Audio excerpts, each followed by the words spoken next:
All right, so let's dive into Confucius today. I think everybody's heard the name, right? Maybe cracked open a fortune cookie or two. But today, we're going deeper than those little slips of paper. We're going to really try to understand the real Confucius, the man, his ideas, his impact. And the source for this deep dive is a biographical excerpt that paints a really interesting picture. Yeah, you might be surprised to learn that Confucius wasn't born into some, privileged position. Our source describes his life as plain and real. He was born in 551 BCE in what is now Shandong province in China, and actually came from a pretty humble background. Really, but amazing when you think about it. The source mentions that he lost his father really young too, right? Yeah. Makes you think, how does somebody who started with so little become such a hugely important figure? Right, what drove him? And that's where it gets really interesting. Even as a teenager, Confucius was incredibly driven to learn and improve himself. This wasn't some divinely inspired figure, you know what I mean? Yeah. He believed in self-improvement through dedication and effort. Yeah.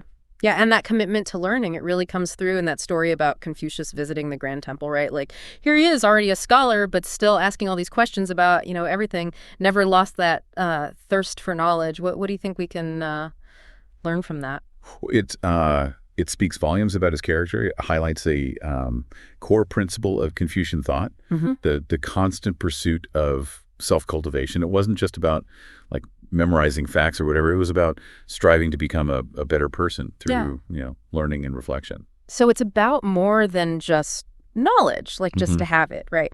And this leads to what I find really kind of revolutionary about Confucius is his idea of education for everyone, not just for elite sons or to teach specific skills. He wanted to make education accessible to everybody, basically. He really thought it was the key to a better society. Yeah, absolutely. In fact, our source actually points out that Confucius was the first in China to dedicate his life to teaching as his job, his vocation.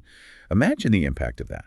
And it wasn't just practical skills either. He mastered what were known as the 6 arts: ritual, music, archery, charioteering, calligraphy, and arithmetic. He saw them as a way to shape character, to cultivate virtue. Wait, okay, hold on. Archery and calligraphy seems like a pretty diverse set of skills. How did those connect to character development? I think our listener might be wondering about that too. Right. Well, let's take archery as an example. It wasn't just about hitting the target. It was about discipline, focus, and precision, qualities that could then be applied to other parts of life. And calligraphy wasn't just beautiful writing. It was about developing patience, attention to detail, and appreciation for aesthetics. Wow, I never thought of it that way. So these 6 arts were tools to cultivate the junzi. Yes, you got it. The junzi is a central concept in Confucianism. Yeah. It refers to the ideal person, someone who embodies virtue, wisdom, and a commitment to ethical conduct. And it's fascinating how Confucius believed this wasn't just about individual achievement, right? He really saw education as a way to serve others and to improve the world. Exactly. Remember that quote from the source. Learning was for the sake of the self. Yeah. But it goes deeper than that. For Confucius, true education meant using your knowledge to contribute to society. It wasn't enough to just learn. You had to apply that learning in service to others. So we see that Confucius wasn't just an ivory tower scholar, content with, just books and ideas. He wanted to put his philosophy into action, make a real difference. And this led him into the world of politics. Which, as you can imagine, wasn't always smooth sailing. In his late 40s, Confucius began taking on government positions. He served as a magistrate, minister of public works, even minister of justice. He was really trying to put his ideas into practice. So what happened? Why didn't he achieve lasting success in politics? Well, the source describes a time of great political intrigue, and shifting alliances. And Confucius, with his unwavering loyalty to the king and his strict moral code, he ended up making some powerful enemies in the court. His integrity got in the way. So even back then, politics could be a rough business, huh? You could say that, but it's important to note that despite the challenges, Confucius never wavered in his commitment to his values, not even once. It's almost inspiring, right? Even when he was facing setbacks and opposition, Confucius never compromised his ideals. Yeah, I wonder if this experience, in the world of politics, did it have any impact on his thinking? Oh, absolutely. It deeply shaped his philosophy. You see, facing those political roadblocks. It kind of forced Confucius to like reevaluate how could he spread his ideas and promote change. This actually led to a period of self-imposed exile where he spent 12 years traveling and teaching. So instead of political power, he chose to focus on like the power of ideas and education. Exactly. It was during this time that his reputation as, a sage and a teacher, it really it blossomed. He actually became known as the wooden tongue for a bell. The wooden tongue. Yeah, a powerful voice trying to awaken people to a better way of life. Wow, what a powerful metaphor. It makes me think of like how a bell sound, how it kind of resonates and spreads outwards. Right. Was he successful in reaching people this way? Did his ideas take root during his exile? His impact was incredible. Think about this. Yeah. He had 72 students who mastered the 6 arts and thousands of followers who eagerly absorbed his teachings. Yeah. And remember, our source for this deep dive is a book called The 100 Most Influential World Leaders of All Time. Right. It speaks volumes about the lasting impact of Confucius's ideas. It's amazing to think that, someone who experienced such setbacks could go on to have such a profound influence on history. Yeah. What do you think was the key to his enduring legacy? Well, one key factor is how his ideas resonated, not only within China, but also, across cultural boundaries. His teaching spread throughout East Asia and had a deep impact on countries like Korea, Japan, and Vietnam. So his vision was like bigger than, just reforming the government of his home state. He was thinking on a much larger scale. His philosophy wasn't just about politics. It was about cultivating virtue in individuals, which naturally extended to the family, community, and ultimately to the entire nation. Yeah. This emphasis on moral conduct and right relationships, it appealed to people across cultures. Makes sense. It's something that feels relevant even today, right? In a world that often feels, divided and chaotic. This focus on building like strong ethical foundations, it seems more important than ever. Absolutely. Right. And that brings us to another fascinating aspect of Confucian thought, the concept of ritual. You remember he was a master of the 6 arts, which included ritual. Right, but when we talk about ritual, we're not necessarily talking about like religious ritual. Religious rituals, right? Right. What did ritual mean to Confucius? For Confucius, ritual it encompassed a wide range of social interactions and customs, everything from everyday etiquette to formal ceremonies. He saw these rituals as essential for maintaining social harmony and order. So it's not just about personal virtue. It's about like creating a framework for ethical behavior in all aspects of life. Exactly. Rituals provided guidelines for, treating others with respect, fulfilling one's duties within the family and society. Yeah. And fostering a sense of community. Imagine it as a set of like shared values and practices that help to bind people together. It makes me think of like those little sayings you find in fortune cookies. They may be oversimplified, but some of them do seem to touch on, the Confucian ideas of respect, balance, and social harmony. Yeah, that's a great point. It's interesting how those bite-sized sayings, they become so like embedded in Western culture, even if their connection to the actual teachings of Confucius is often pretty loose. It shows how his name has become like synonymous with wisdom and insight, even if those fortune cookie messages don't always capture the full depth of his philosophy.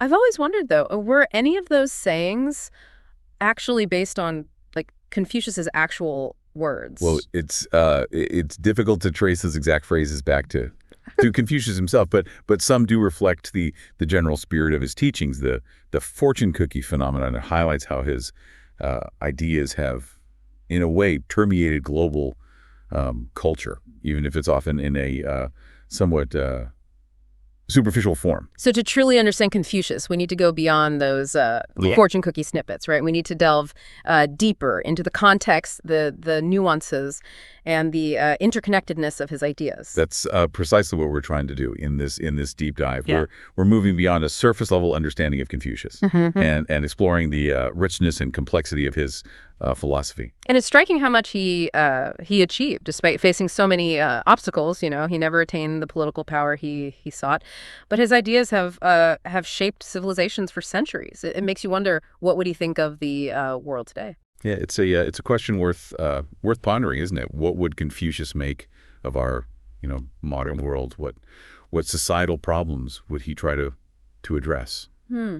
That's a really thought-provoking question. Given his focus on ethical leadership and social harmony, I imagine he might be concerned about, well, some of the same issues we grapple with today. Things like political polarization, economic inequality. The erosion of trust in institutions. I think you're spot on. Remember, Confucius, he lived in a time of great social and political upheaval. He saw firsthand the damage caused by corruption, greed, and a lack of concern for the common good. Those issues certainly haven't disappeared, have they? Not at all. And I wonder, like, how would he approach these problems? Would he still, advocate for education as the key to societal change? I believe he would, but perhaps not just education in the traditional sense. I think he'd emphasize the need for critical thinking, ethical decision making, and a sense of responsibility that extends beyond oneself. So it's not just about like acquiring knowledge, but about developing wisdom. Yeah. And using it to make the world a better place. Precisely. I think he'd challenge us to be more than just passive consumers of information. He'd encourage us to be active, engaged citizens. Yeah. Working together to create a more just and harmonious society. That's a powerful message, and it really connects back to that core Confucian idea of self-cultivation. It's about individual growth, but always with the aim of contributing to the greater good. Right. It's a holistic approach to life where personal and societal well-being are interconnected, and that's a message that resonates deeply, even across the centuries. Absolutely. We've covered a lot of ground in this deep dive. We've explored Confucius's life, his struggles, and the enduring power of his ideas. What do you think are the biggest takeaways for our listeners? What can we learn from this ancient thinker? Well, I think one key takeaway is the transformative power of education. Confucius saw education as a lifelong pursuit, a path to self-improvement and societal betterment. He challenged us to never stop learning, to never stop striving to become better versions of ourselves. And that connects to another important lesson, right? The idea that true knowledge isn't just about accumulating facts, but about developing wisdom, empathy, and a strong moral compass. That's right. Confucius emphasized the importance of cultivating virtues like integrity, compassion, and respect. These qualities he believed are essential for building strong individuals, families, and communities. It's amazing how these ideas, though rooted in ancient China, still feel so relevant today. Maybe that's the mark of a truly great thinker. Their ideas transcend time and continue to speak to us across the ages. I agree. Confucius may have lived centuries ago, but his teachings offer a timeless source of wisdom and guidance as we navigate the complexities of our modern world. His insights into human nature, ethical conduct, and the pursuit of a just society can offer valuable lessons for us all. So as we wrap up our deep dive into the world of Confucius, we'll leave you with this question to ponder. If Confucius were alive today, what societal problems do you think he would try to address? How can we apply his teachings to make the world a better place? It's a question worth reflecting on. And until next time, keep diving into.